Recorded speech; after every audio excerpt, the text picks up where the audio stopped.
Time is spinning faster than truth, faster than publishing, faster than we can think. Half of the workforce is going gig. But writers, we were the prototype.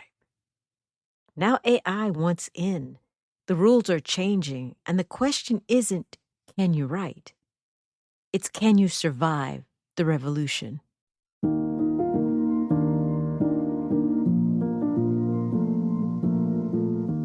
Welcome to The Rite of Passage with Vanessa Riley, the podcast where storytelling meets passion and every page turns into a new adventure.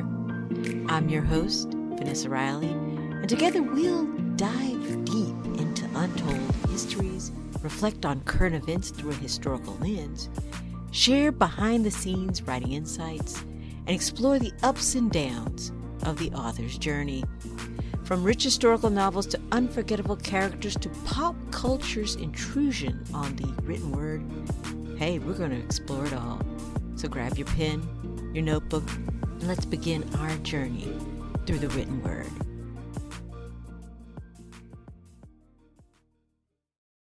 Let's start your rite of passage. Create, deliver, disappear. Time keeps spinning. Lately, it feels like it's whirling faster than any of us can keep up. I saw an article last week, data pulled from Statista and reported by Fast Company, that said by 2027, 86.5 million people in the United States will be freelancing. That's over half the workforce. Half. Half of American workers won't have a steady paycheck or a dedicated pension. Half will be finishing one job while waiting and watching for the next. Half will be part of what they call the gig economy. But as I look around, the gig isn't just coming. It's here. As I chat with friends, I think we can commiserate. We are the original gig workers. We write a thing out of nothing, but imagination, research, and discipline. And then we send it out into the world, sometimes directly to readers, sometimes to agents who sell it to publishers. No matter the distribution, at its core, it's the same model. Create, deliver, hope it sells, do it again. Sound familiar? Nonetheless, something feels different right now. Time itself feels different. It's March 31st, and I swear January was just yesterday. I was hawking Fire, Sword, and Sea. And folks, don't forget about it. I need your book clubs to pick it up and discuss. We still need revolution. The air of oppression is the only thing that's not speeding up. Anxiety has us constantly scrolling, looking for endless updates. The noise, wars, price risings, Drewski sketches. People are stockpiling water. And everyone's trying to figure out, is it AI or truth? Where do we get news from? Substack? YouTube? TikTok? If it's IG, how do we fit it all in a 60-second post? Everything is whirling, spinning faster. And layered on top of that, acceleration is AI. What was supposed to be a technological revolution is a disaster. With Hachette pulling the novel Shy Girl from publication because of AI editing, and the New York Times parting ways with a gig book reviewer who used AI to help write a review that inadvertently borrowed elements of a Guardian review of Watching Over Her by Jean-Baptiste Andrea. The AI revolution is feeling a little French, as in the French Revolution. It's chaos with forces pushing to AI. I'm looking at you, Grammarly and Microsoft Copilot, and other forces trying to shame you for M- usage. It's chaos. Authors, like many other gig workers, are frightened. Let's just say it plainly. Many of us have had our work scraped, borrowed, absorbed into systems we never consented to. And while companies like Anthropic have at least begun conversations around accountability and repair, the landscape still feels unsettled, unclear, and very unstable. But life keeps moving. So here we are at the end of the first quarter, and I have to ask you and myself, have you accomplished what you thought you would this year? I'm sitting here thinking about everything that's happened already with Fire, Sword, and Sea, and how many of you made sure it wasn't drowned out. There are more events happening. April 11th, come to Conyers Book Festival. April 12th, meet me in Michigan at the Detroit Public Library. All my friends and my GM buddies, come on out. You will never know how good it feels when readers show up. There is joy in that, real joy. And I'm grateful, truly. But I would be lying if I said there wasn't also fear. That the gig I love keeps evolving. We are living in a time where storytelling itself feels contested. There's pressure on what stories get told, pressure on whose histories are preserved, pressure on whose voices are amplified or silenced. And publishing, like every other industry, is trying to find its footing in shifting political, cultural, and economic ground, which means writers, especially emerging writers, are asking, is there space for me? Will my story be welcomed?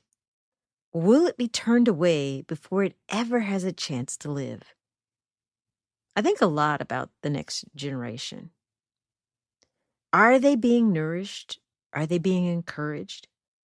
Or are they being pushed out by chaos, by confusion, and systems that don't yet know how to hold on to them? These stories don't just disappear, they get lost. And when they get lost, we lose pieces of ourselves. So what does all this mean? We're back to where we started, with the gig, and a marketplace that's getting more crowded as we all become gig workers. Writing has always been uncertain, always. There has never been a guarantee that the next book sells, that the next contract comes, or that markets will hold. This isn't new. It's intensified. So what happens if the book gig dries up? That's a real fear I've been sitting with. Luckily, I've done indie publishing and tech startups.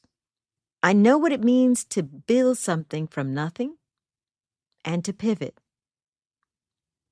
I'm working on my next book with my eyes on other lanes: screenwriting, content creation, serialized storytelling, digital platforms. Those are new gigs that haven't been fully explored. But all this writing, book-adjacent gigs requires the same things: adaptability, speed, clarity. And the AI that was supposed to save time is out there with a wrecking ball. All the noise is exhausting, and I just want to write. to sit with a story, to shape it, to honor it, not chasing algorithms or decode platforms or constantly reposition myself in the marketplace. To keep calm and carry on, I find time for devotion, find time to learn something new, research questions and time periods and people that touch my heart. I'm not so good at limiting scrolling, but when I do engage, I seek trusted content creators. And friends, I'm not bereft. Each day, something good always happens. A reader posts, a message comes through. Someone is smiling, holding one of my books or a book by one of my peers, talking about how it made them feel seen, understood, entertained, transformed. And in that moment, I am the luckiest gig worker in the world. This week's book list is all about the hustle and the AI times.